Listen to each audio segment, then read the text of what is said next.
Media reports کے مطابق انسداد دہشت گردی عدالت نے عمران خان کی بہنوں علیمہ خان اور عظمیٰ خان کو مزید 2 روزہ جسمانی ریمانڈ پر پولیس کے حوالے کر دیا۔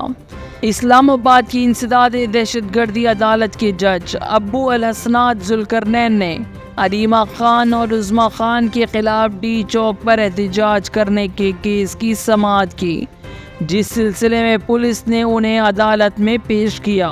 سماعت کے دوران پروسیکیوٹر نے کہا کہ عظمیٰ خان اور علیمہ خان نے کارکنان کو میگا فون پر احتجاج کرنے کی ترغیب دی، پولیس پر پتھراؤ کرنے کا کہا، جس سے اہلکار زخمی ہوئے۔ دونوں سے موبائل فونز برآمد کرنے ہیں، جس سے ویڈیو بنائی گئی ہے۔ عمران خان کی بہنوں کے وکیل نے کہا کہ الزام لگایا گیا ہے کہ بانی پی ٹی آئی جیل سے مشورے دے رہے ہیں اور بہنیں نعرے لگا رہی ہیں۔ نعرے لگانے کے الزام ہیں، کیا نعرہ لگانا جرم ہو گیا ہے؟